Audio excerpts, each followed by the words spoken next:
Confidence is the cheapest form of stimulus, and I think governments need to recognize that fairness and inequality and sharing the benefits of growth more widely are crucial issues going forward, but they need to do it without invoking a politics of envy that can be very debilitating to business investment.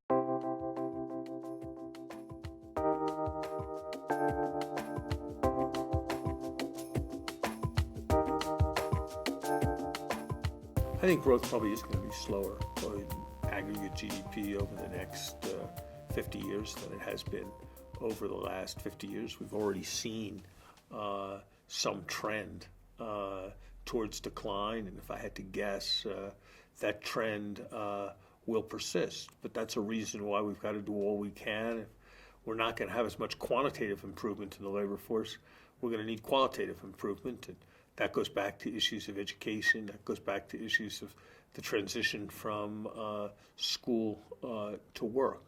We're going to need a much greater effort at innovation. Science has had more promise today than ever before, and the fraction of our resources being devoted to science has gone down in the United States, and that's not how it should be.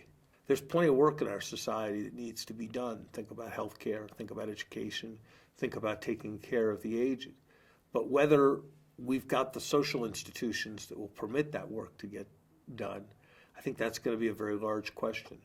We're going to have to think in very fundamental ways about how our society changes in response to these technologies, just as we have seen our society change in very fundamental ways because of what came about in the Industrial Revolution. We're going to need more to protect people from change. It's going to be rarer and rarer for people to spend their whole lives at a single employer. Employers are going to be less and less the source of social insurance for people, and that's going to need a larger public role. We're probably going to need a larger public role to accommodate the fact that more of our economy is going to be in health and education than has been the case traditionally.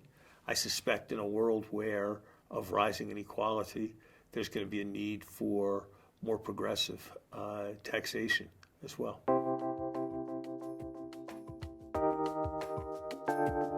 We need to focus on raising the demand for capital and stimulating investment. That means more public sector infrastructure. For a moment when we can borrow money in the long term at well below 2% in a currency we print ourselves is not the right time to fix Kennedy Airport. I don't know when that moment will ever come. But this is not only a public sector investment issue. Taking oil around in trains is a 20th century technology and not the last third of the 20th century. We need a far greater pipeline infrastructure than we have now. We need a much more satisfactory broadband architecture than we have now. We need a commitment to investment on a large scale.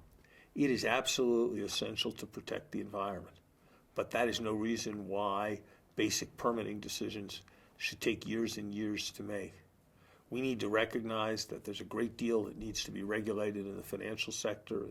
There are important problems that have not been resolved in the financial sector. But even as there are important problems that aren't resolved in the financial sector, what we need to do is make there be a more satisfactory flow of credit for housing. Make there be a more satisfactory flow of credit to small and medium-sized businesses. That's a particularly important issue in Europe. So it's the promotion of both public and private investment for growth that I believe is crucial if we're going to push the economy forward.